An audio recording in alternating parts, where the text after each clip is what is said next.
مشايخ الحرمين الشريفين والأئمة وخصوصا روح أبي محمد عبد الله بن أبي جمرة الأندلسي وإلى روح محمد بن إسماعيل البخاري وإلى روح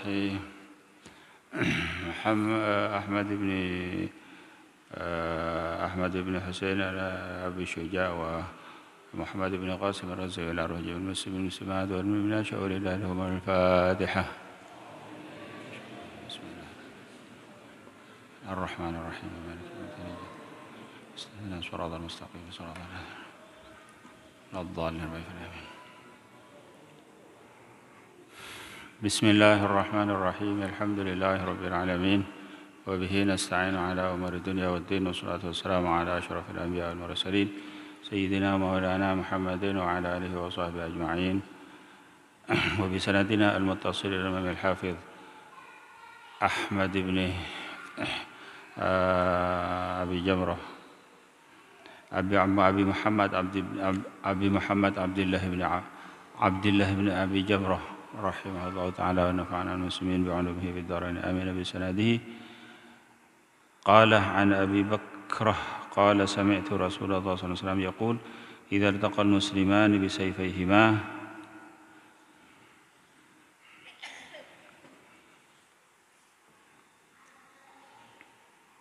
فالقاتل والمقتول في النار. قلت يا رسول الله هذا القاتل فما بال المقتول؟ قال إنه كان حريصا على قتل صاحبه.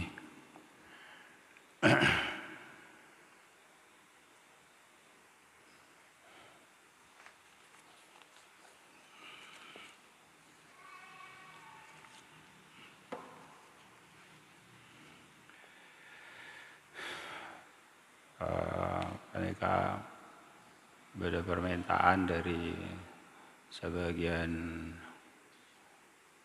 orang yang saya noraki pengajian nang Mutiara As-Sadat cepon alangkah bahagianya kalau diisi dengan bahasa Indonesia. Bagaimana apa ini?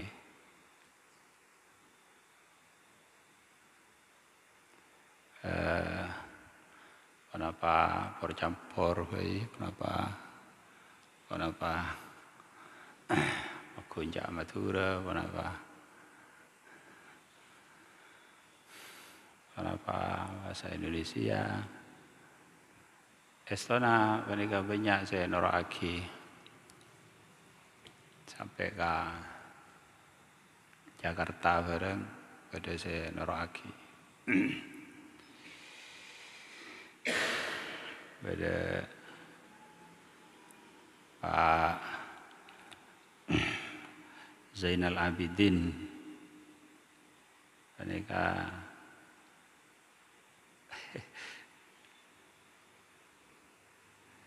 Pak Zainal Abidin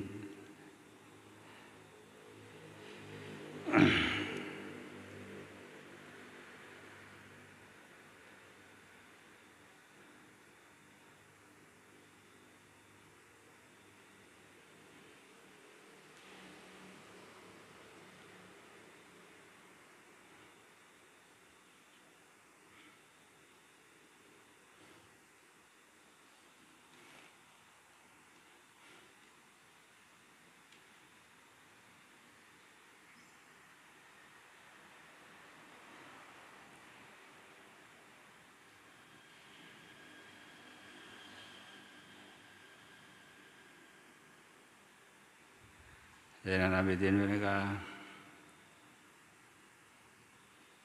ayo dana Kiai Ma'ruf Amin mereka juga aktif noraki pada Jakarta.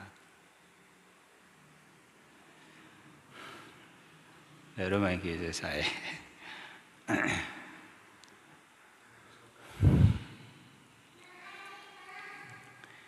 Campur-campur.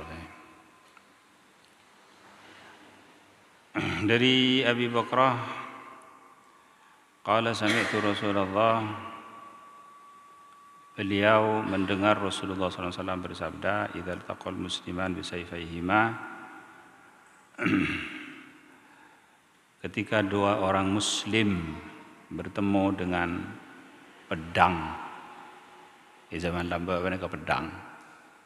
Kalau di zaman sekarang pistol, walhasil acarok saya maksud. Na'udzubillah tsumma na'udzubillah. Idza taqal musliman bisayfayhima, ketika dua orang muslim telah bertemu dengan kedua pedangnya, fal qatil wal maqtul finnar, maka orang yang membunuh dan yang dibunuh kedua-duanya sama-sama masuk neraka. Qultu matar beserta kaulah Abu Bakrah, ya Rasulullah, wahai Rasulullah, hadzal qatil. Ya Rasulullah, ini yang membunuh masuk neraka, kami sudah faham. Kan yang membunuh masuk neraka. Fama balul maqtul,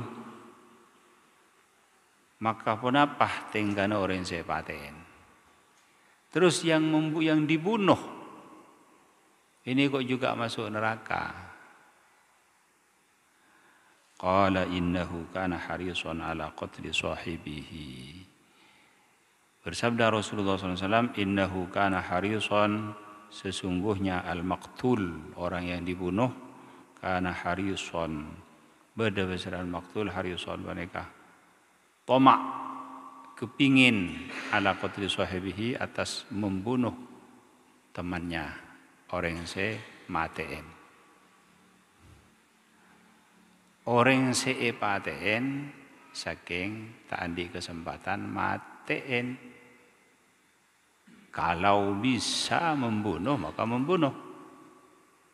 Tapi karena ijo ngadain orang se mateen maka dibunuh. Orang se dibunuh. Kalau ada kesempatan yang dibunuh itu juga akan membunuh orang yang membunuh. Maksud daripada ini bahwa niat penikah disamakan dengan pekerjaan naipon. Jadi niat orang saya paten matenah dengan orang saya maten.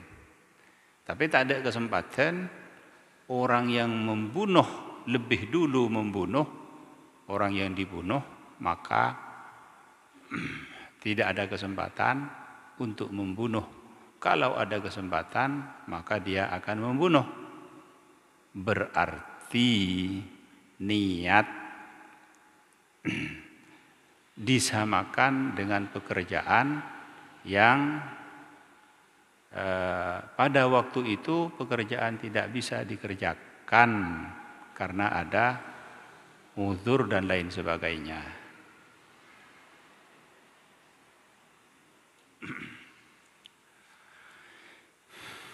Jadi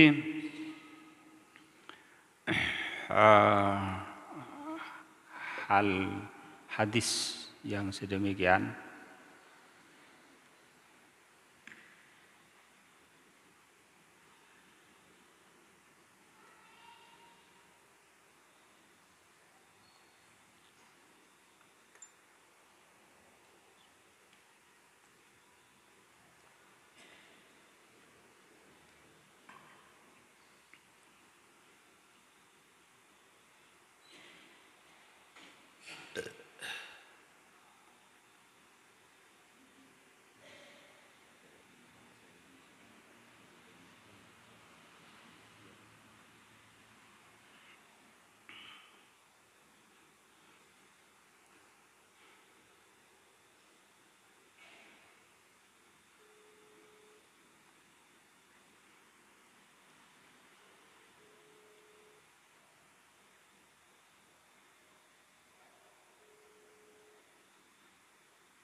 Jadi hadis ini, hadis Syekh Buri baca mereka menunjukkan tentang betapa pentingnya niat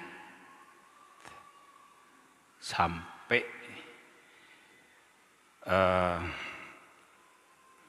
ibadah juga butuh niat, bahkan sampai maksiat sebaliknya ibadah karena maksiat peniku juga betapa pentingnya niat di dalam maksiat kepada Allah Subhanahu wa taala. Secara akliyah, secara akal, orang yang dibunuh adalah orang yang dirugikan. Orang yang membunuh adalah orang yang menguntungkan. Tetapi yang dibunuh itu juga sangat-sangat kepingin di dalam hatinya untuk membunuh orang yang membunuh. Kalau ada kesempatan dibunuh. Tetapi karena tidak ada kesempatan, karena kalah, karena dan lain sebagainya, maka terpaksa dia terbunuh. Maka kedua-duanya masuk neraka. Na'udzubillah.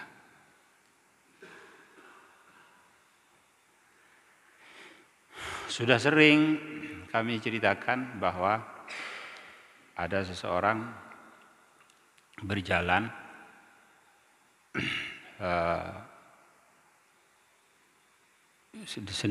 berjalan sendirian pas melewati gunung pasir, gunung Bedi, gunung pasir.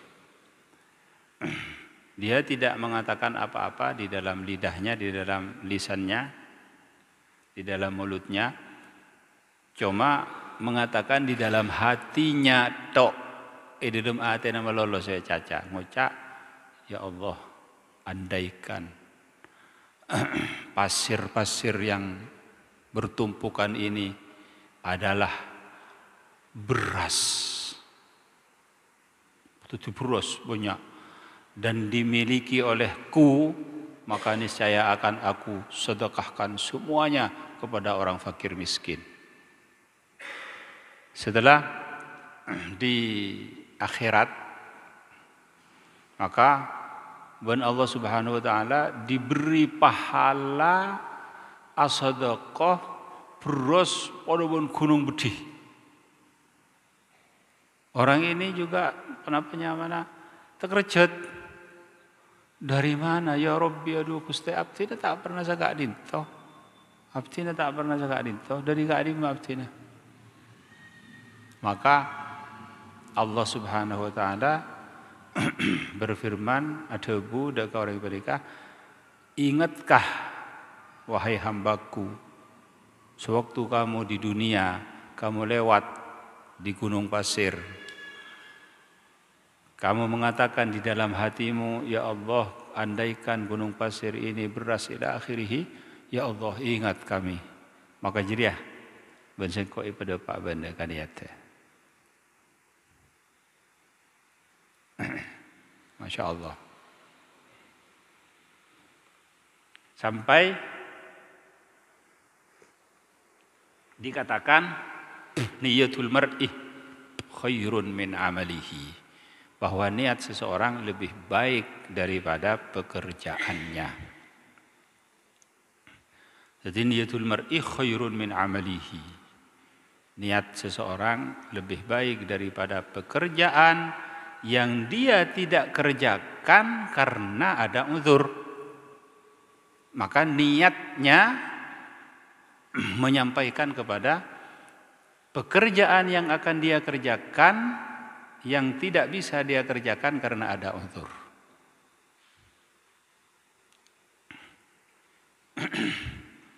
Sebelum beten kau kalau pain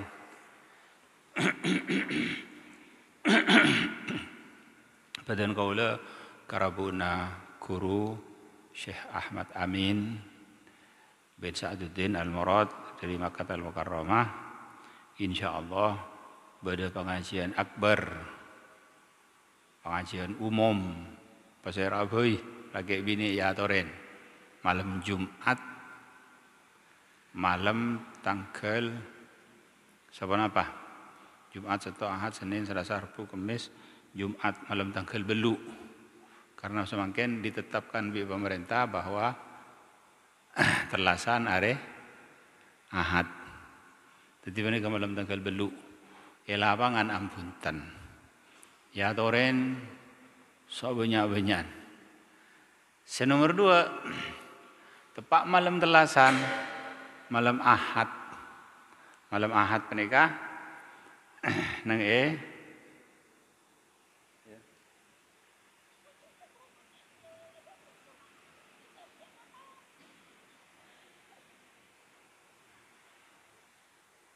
jadi menikah ya toren pasera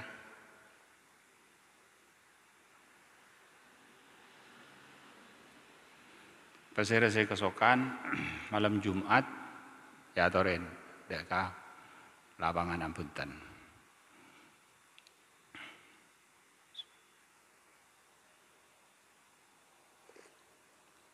Estona asala isabe nengipun duk saking pas cara membeludak cara banyak rekan jadi pas yale sampai ke lapangan malam Jumat ba'da isya meriahkan kalaban Jamiah Sholawat Az-Zahra.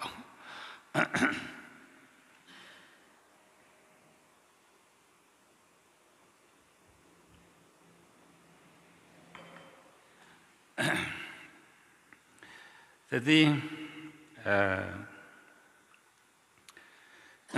para penyamana bahwa penting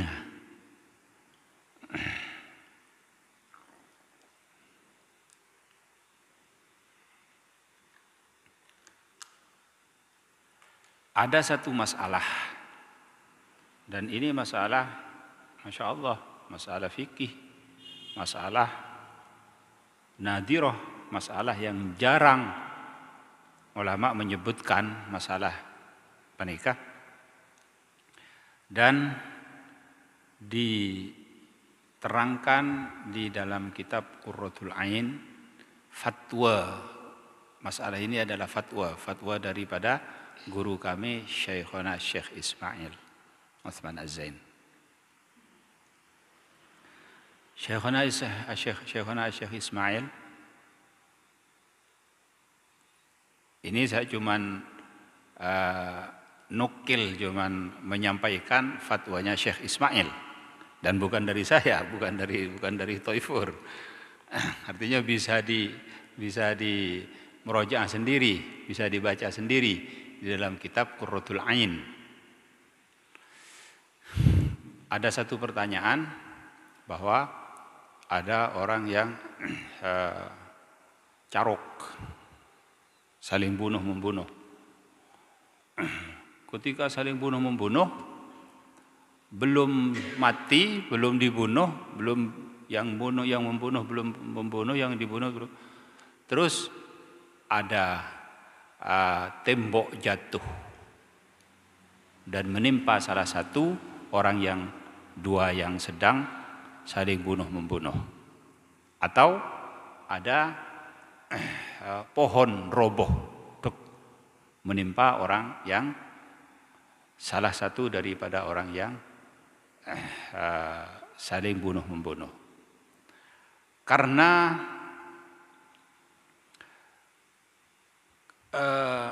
orang yang mati ditimpa pohon atau ada tembok roboh menimpa, hukum di dalam Islam kalau orang yang mati seperti tersebut adalah orang mati syahid, apakah termasuk orang yang mati syahid orang tersebut? Karena matinya bukan mati dibunuh oleh orang yang membunuh, yang akan membunuh. Tetapi mati dengan sebab lain, yang sebab lain itu adalah sebab untuk mencapai syahadah. Maka beliau menjawab, iya, termasuk mati syahid. Adapun yang sedang dikerjakan, dosa yang sedang dikerjakan, saling bunuh membunuh, maka itu adalah urusan lain. Tetapi karena matinya murni karena mati karena sesuatu tersebut bisa mendapatkan syahadah, maka orang itu adalah mati syahid. Ini bisa dilihat di dalam kitab Qurratul Ain bi Fatawa Ismail Az-Zain.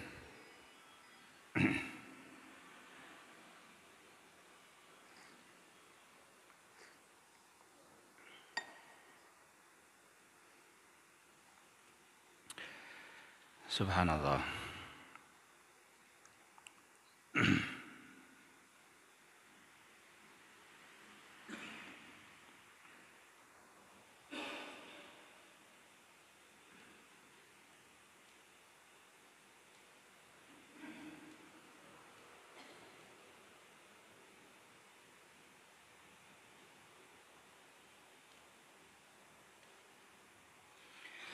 Terus di dalam hadis tersebut, fal qatilul maqtul finnar, juga dibahas oleh ulama.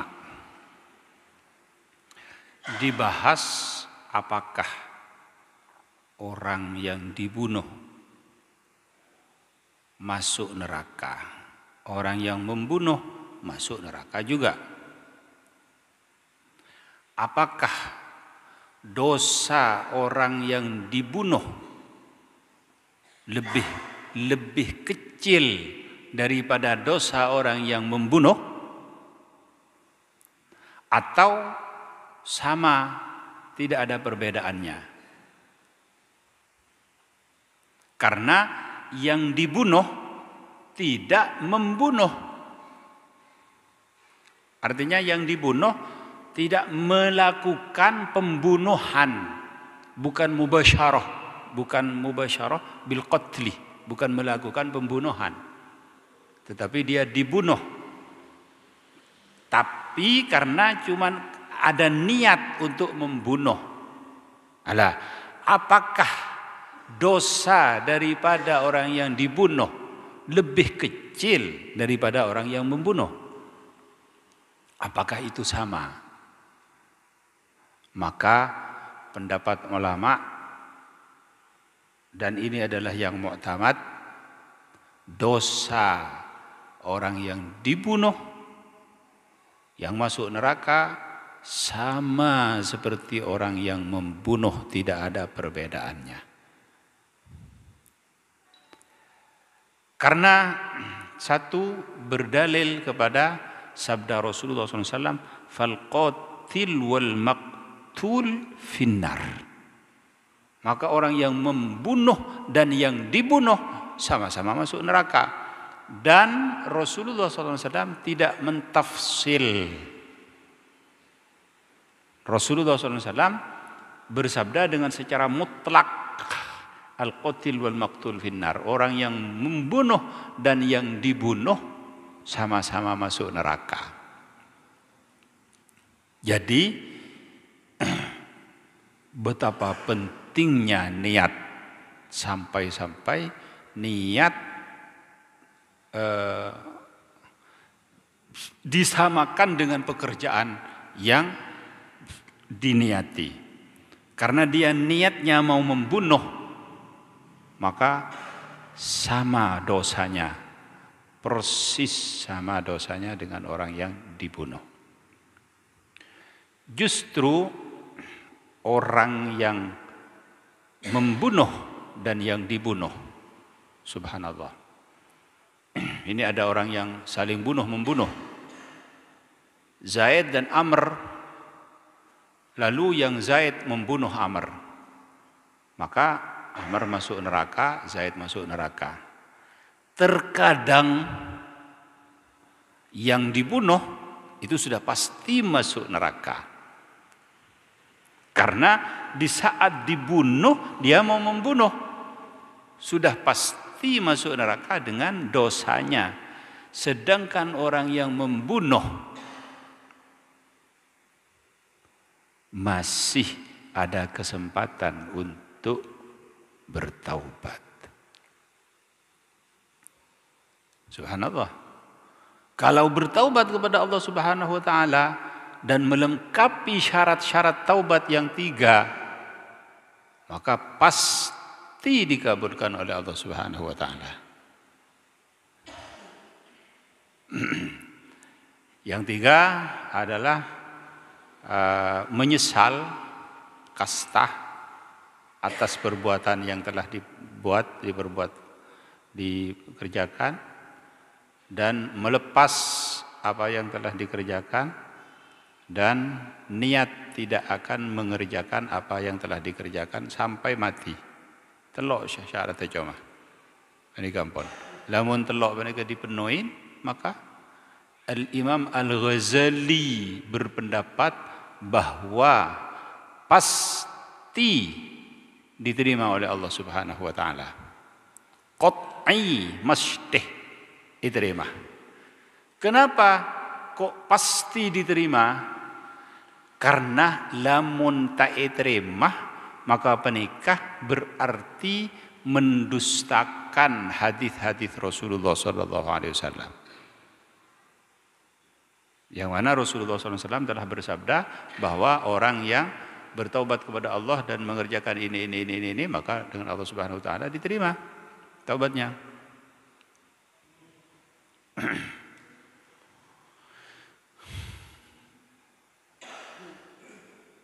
Justru Rasulullah SAW berhikayat, Rasulullah SAW bercerita bahwa dulu sebelum umat Rasulullah, sewaktu Banu Israel, umat terdahulu, ada seorang membunuh 99 orang.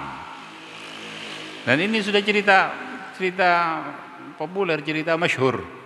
Banyak orang yang tahu sudah. Membunuh orang 99 orang. Lalu dia menyesal dan ingin bertaubat kepada Allah Subhanahu wa taala. Cuma karena dia orang bodoh, maka tidak tahu caranya bertaubat. Maka mencari orang yang alim dan minta petunjuk bagaimana saya adalah orang yang telah membunuh 99. Apakah masih ada pintu taubat untuk saya? Dia datang kepada orang yang ternyata begitu kurang alim.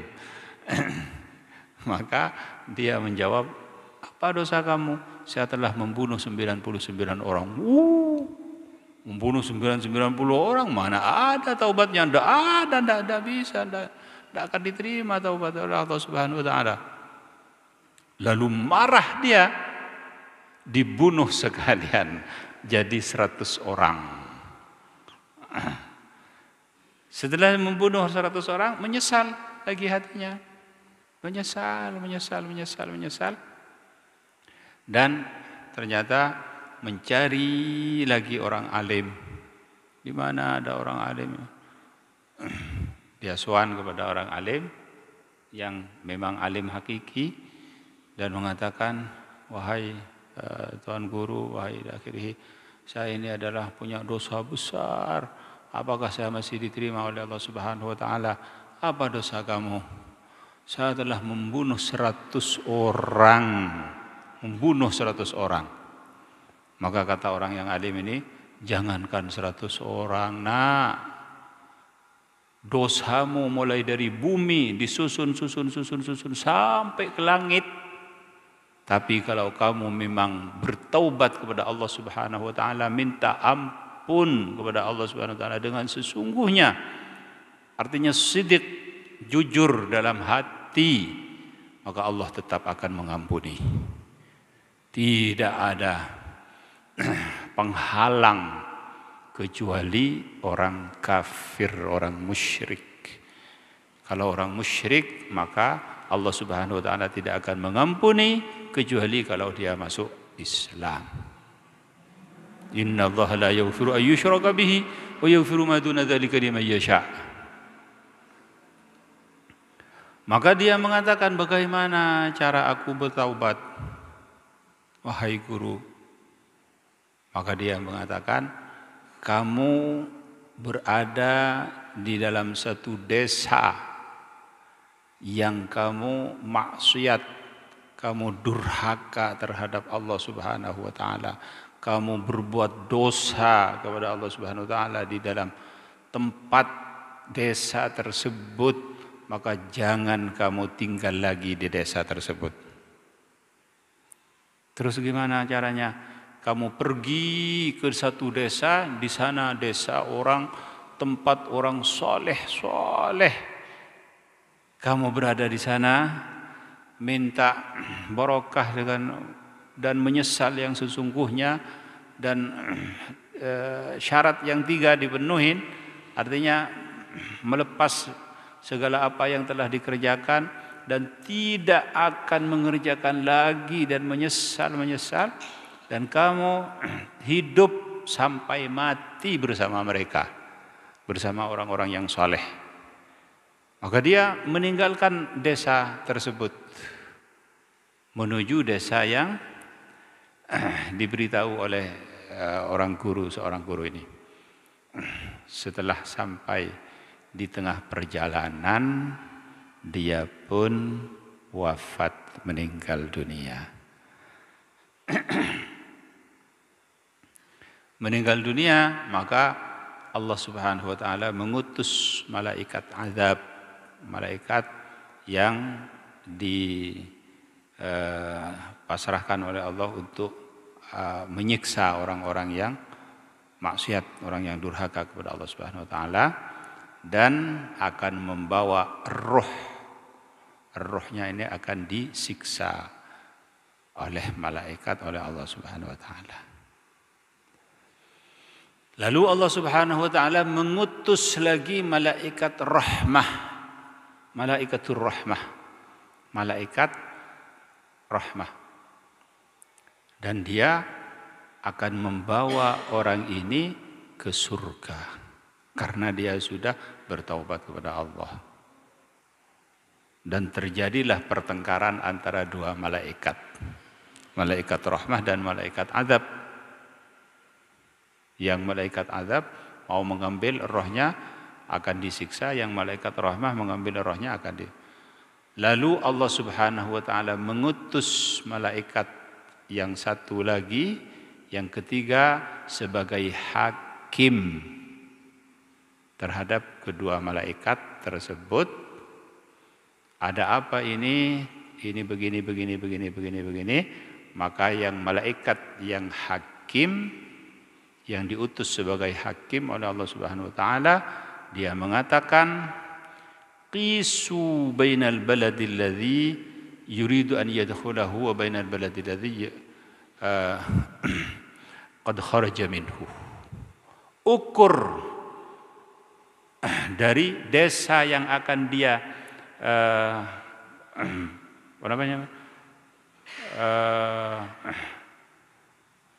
yang desa yang dengan yang banyak orang soleh dan desa yang dia tinggalkan.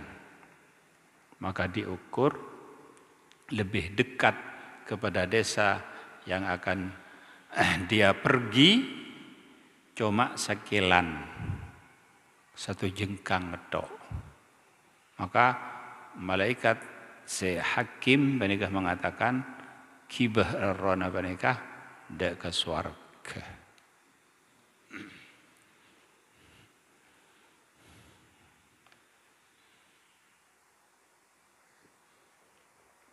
Subhanallah. Wahsy adalah budak daripada seorang kafir, dan dia juga kafir. Wahsy, namanya Wahsy. Si Wahsy ini pintar tombak, main tombak, pintar main tombak. Sewaktu di perang Uhud, Sayyidina Hamzah perang dengan orang kafir dengan dahsyatnya, maka Wahsy, budak seorang kafir ini, tuannya, majikannya mengatakan kepada Wahsy, kalau kamu bisa membunuh si Hamzah itu, maka akan aku merdekakan kamu. Maka dibunuh dengan tombak yang dilancarkan dari jauh, tembus kepada hati Sayyidina Hamzah radhiyallahu ta'ala, mati. Tetapi Wahsy ini adalah orang kafir. Tetapi apa yang terjadi? Setelah membunuh Sayyidina Hamzah, Wahsy dimerdekakan oleh majikannya, oleh sayyidnya. Ternyata Wahsy masuk Islam. Masuk Islam.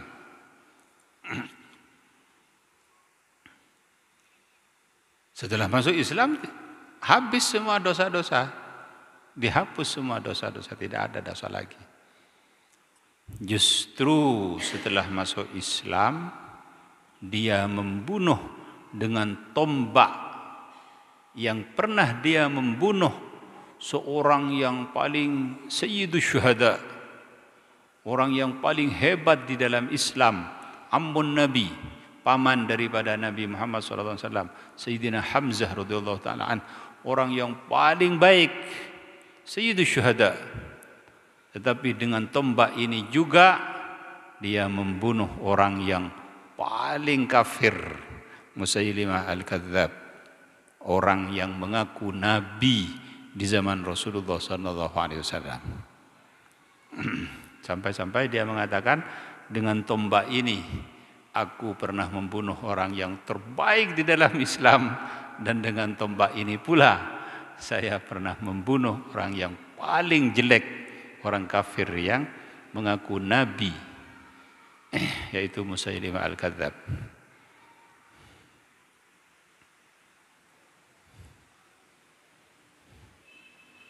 Subhanallah.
Terus al-qatlu, membunuh, adalah dosa yang paling besar, nomor 1 setelah al-isyrak billah. Dosa yang paling besar terhadap Allah Subhanahu wa taala adalah syirik. Kafir, tidak percaya ketuhanan Allah Subhanahu wa taala. Tidak percaya bahwa Allah Subhanahu wa taala adalah Tuhan alam semesta, bahwa Allah Subhanahu wa taala adalah Maha Esa ila akhirih. Tidak iman kepada Allah Subhanahu wa taala. Dan ini tidak bisa diterima dengan taubat apapun, tidak bisa diterima kecuali dengan masuk Islam. Setelah syirik, ulama ittifaq bahwa dosa yang paling besar adalah membunuh. setelah membunuh adalah zina. Na'udzubillah. Ini yang diittifaq, disepakati oleh para ulama, dosa yang besar, na'udzubillah, membunuh, setelah membunuh, na'udzubillah, berzina. Setelah berzina, maka khilaf. Ada yang mengatakan ini, ada yang mengatakan ini, ada yang mengatakan ini, ada yang mengatakan ini. Tetapi yang 7 adalah termasuk dosa-dosa besar. Di antaranya memakan riba, uququl walidain, durhaka terhadap orang tua, naudzubillah, naudzubillah, naudzubillah. Ya Allah, uququl walidain. Terus makan harta anak yatim, terus sihir, terus apa lagi, mencuri, dan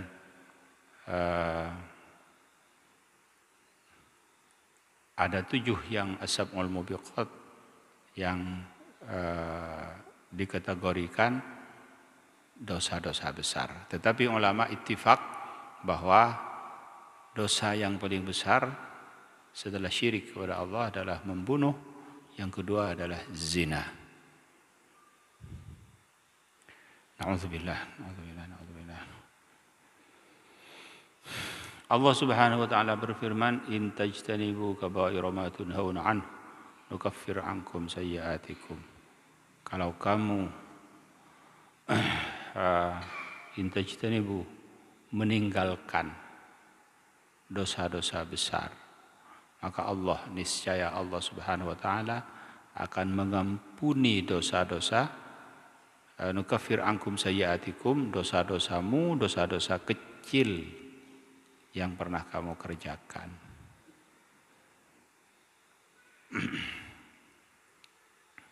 Adapun dosa kecil maka adalah dosa yang tidak ada ancaman dari Allah Subhanahu wa taala maupun dari Rasulullah.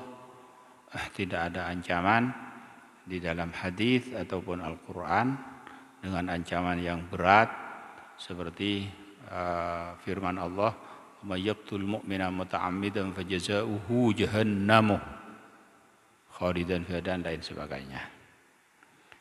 Na'udzubillah, na'udzubillah, na'udzubillah. Ya Allah. Ya Allah.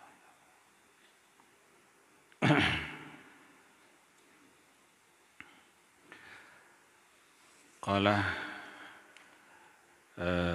an Abi Hurairah radhiyallahu ta'ala anhu qala Rasulullah sallallahu alaihi wasallam, "Man yaqum lailatal qadri imanan wa ihtisaban ghufira lahu ma taqaddama min dhanbihi." Bismillahirrahmanirrahim.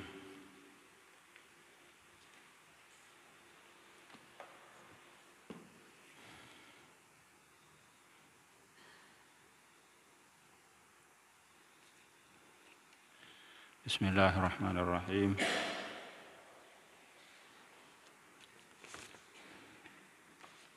والذي ينقض الوضوء 6 أشياء ما خرج من السبيلين والنوم على غير هيئة المتمكن.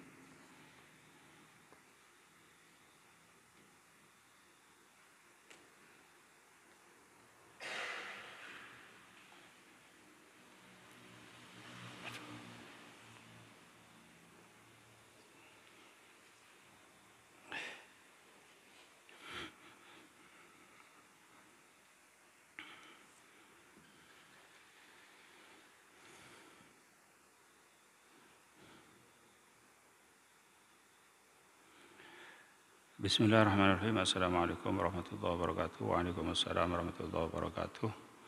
Apa sami mate syahid menabi orang bini mate ngalahireki cuma anak kadito hasil zina.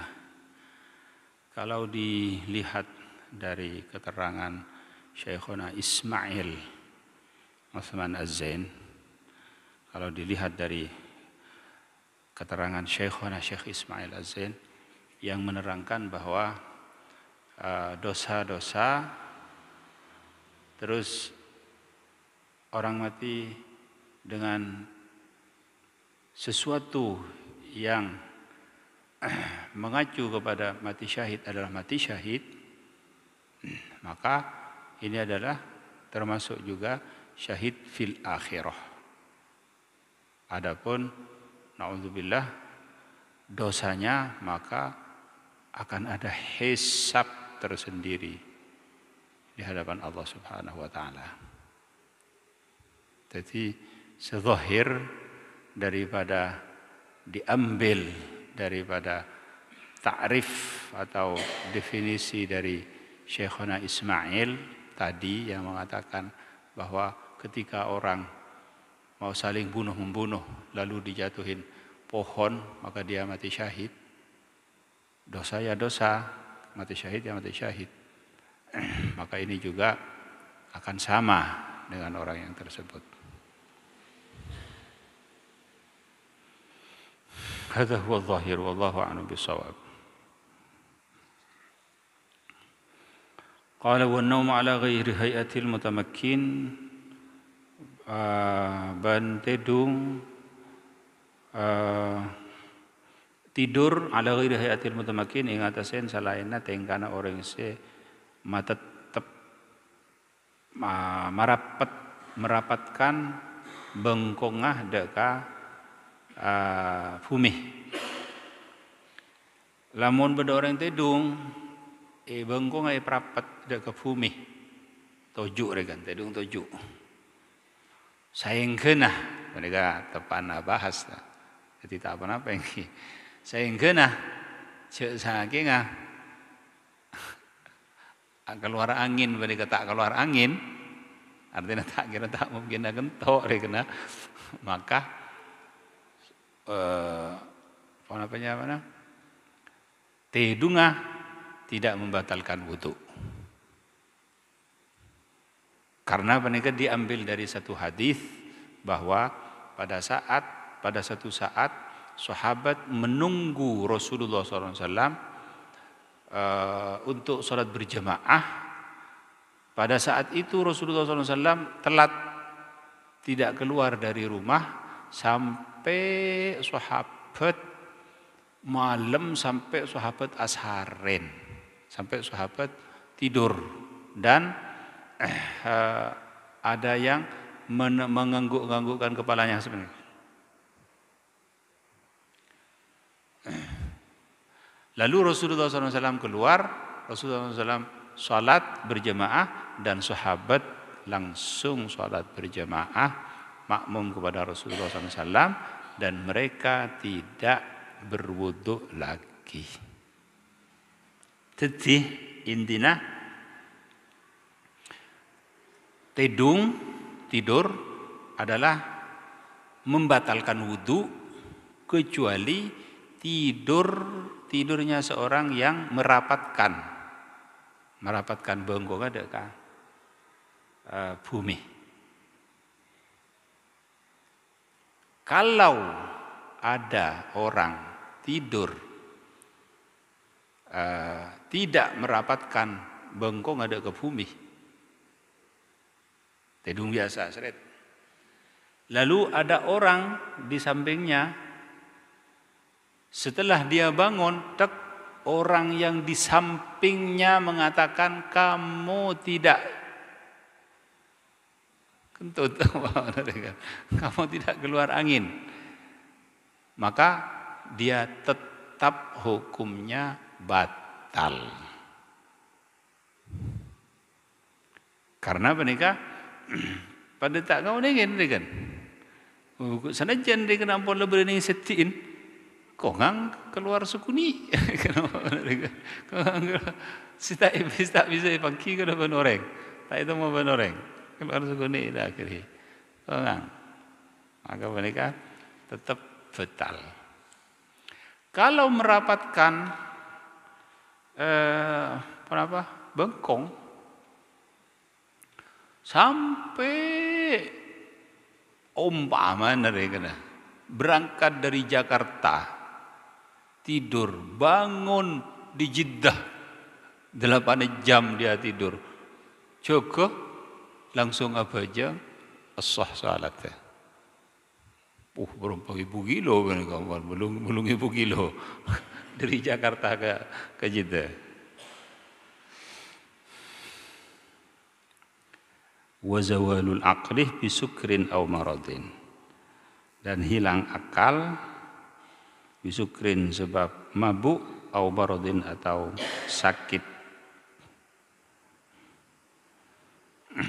Jadi hilang akal kalau ben sebab mabuk atau sakit, menikah batal wudu. Adapun hilang akal kalau ben sebab tedung, maka ada tafsil. Maka dari itu tak apa masuk nang kantok. Jadi zawalul akli tedung kita tedung. Sebab tidur sekalipun hilang akal, tetapi kalau tidur merapatkan menikah bengkong, maka menikah tak batal. Jadi maka apa namanya mana? Hilang akal, tidur ingki tidur, lain pembahasan.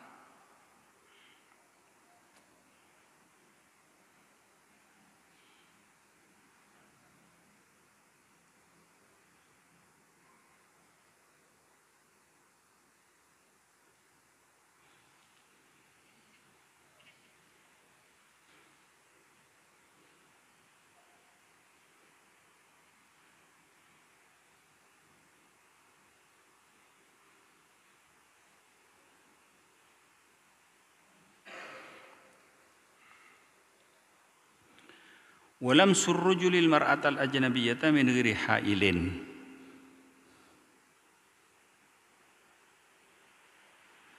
Benyiting orang laki dak ke orang bini sebenian, artinya beni mahram, bukan mahramnya, min ghairi hailin, dengan tanpa lengaleng, tanpa dengan deng. Jadi bertemu kulit dengan kulit, orang laki-laki dengan orang perempuan yang sama-sama besar menurut akal, tabiat manusia sebiasa, yaitu sampai pada umur yang menurut tabiat pada umur tersebut orang ini adalah patut disyahwatin. Jadi kena menghinakan umur setahun 2 tahun nyiting benika tak apa. Tapi lah menumpama nampun 10, 20, apa 20, mana cek anu. Jadi dan bukan mahram, bukan saudara, bukan keponakan, bukan ibu, bukan anak, bukan ila akhirih.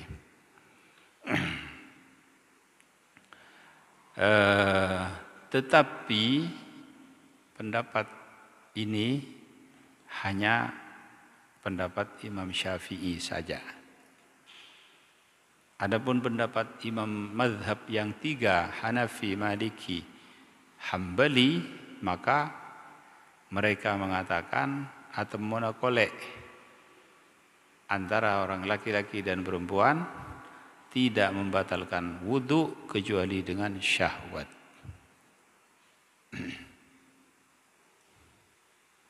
Cuma kalau memang mau neklit harus hati-hati. Hati-hati. Cara na audu, kudu audu madhab se etaklet.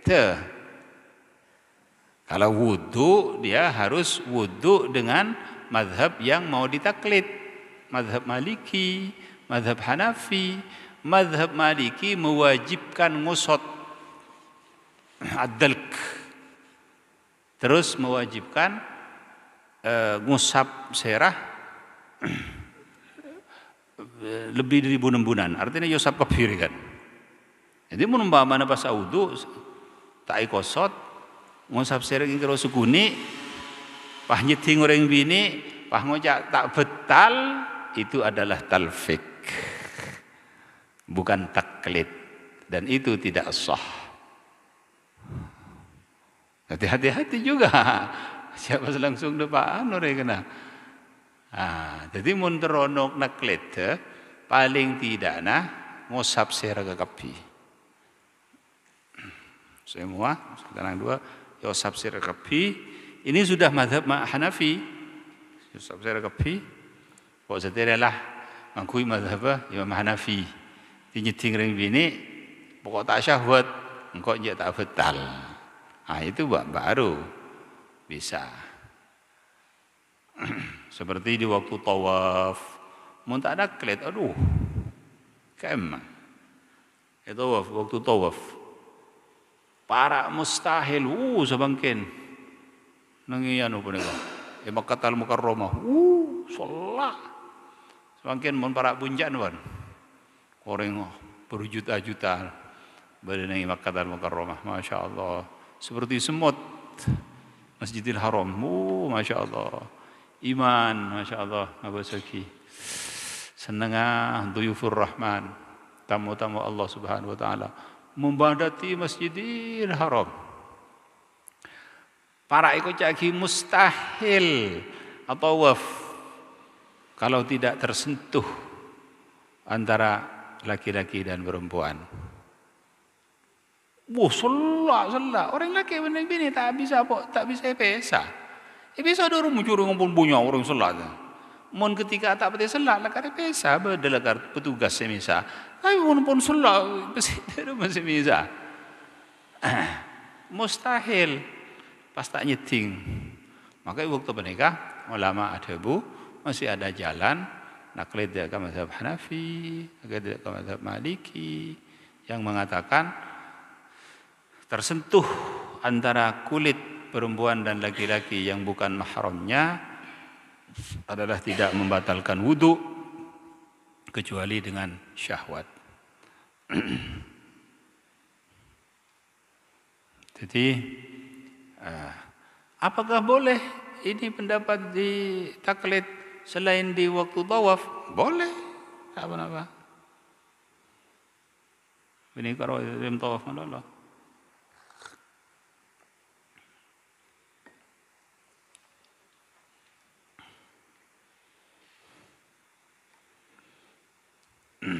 Dan dalil daripada yang mengatakan tidak batal wudunya adalah hadis sahih diterangkan di dalam Sahih Bukhari, Sahih Muslim, Sunan Abi Dawud, Imam Tirmidzi, An-Nasa'i bahwa Rasulullah SAW salat malam, salat tahajud pada satu saat di rumahnya Sayyidatina Aisyah radhiyallahu taala anha, dan pada waktu itu As-Sayyidah Aisyah tidur di hadapan Rasulullah sallallahu alaihi wasallam yang salat. Rasulullah sallallahu alaihi wasallam ketika mau sujud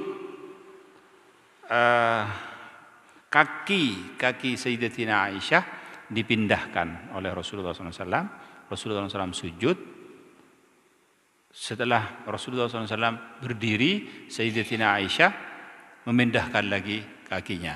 Setelah Rasulullah SAW mau sujud, dipindahkan, maka pernikah cepon si ulama itu bighairi hailin, tanpa dengan deng. Karena sezahir dari hadis pernikah bighairi hail. Pernikah telilah jumhurul ulama. Jumhur artinya selain daripada mazhab Imam Syafi'i.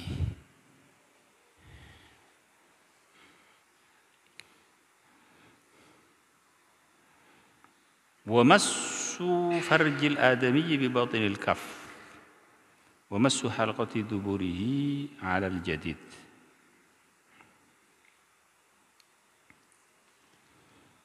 Wa massu farjil adamiyyi yang kelima yang merusak wudu, membatalkan wudu adalah nyentuh farji nak poto Adam. Farji manusia Maksudnya farji manusia berarti farji daripada orang laki-laki ataupun orang perempuan ataupun dari orang lain ataupun daripada dirinya sendiri. Mereka lain kelebihan segala menyentuh antara orang laki-laki dan perempuan. Jadi mereka menyentuh antara laki-laki dan perempuan harus laki-laki benar bini Aisyah tamoh. Tapi kalau ini adalah menyentuh farji, farji adalah mutlak. Farji orang perempuan, orang laki-laki, orang lain ataupun punyanya sendiri. Maka mereka membatalkan mereka wudu, tetapi ketika menyentuh bibatinil kaf dengan tabuk tangan. Ini ya batinul kaf. Jadi lamun nyiting kelebihan penikah maka mereka tak batal. Nyiting maka anda ke farji tak batal. Seandainya batinul kaf yaitu ketika penikah campo seret penikah sebeden yang idalem penikah termasuk batinul kaf. Maka pengkir penikah tak masuk batinul kaf. Tidak menyiting pengkir. Non kelenon penikah tepan bahas bola. Jadi penikah tak batal. Biwadil kaf umassuh halqati duburihi 'alal jadid banyiting bunderah duburah. Nah, foto Adam 'alal jadid menurut qaul jadid. Menurut qaul qadim tak batal. Tapi itu dhaif. Jadi menurut qaul jadid nyiting dubur tak batal. Cuma nyiting farji melulu batal. Tapi menurut qaul jadid saya mu'tamad batal wudunya.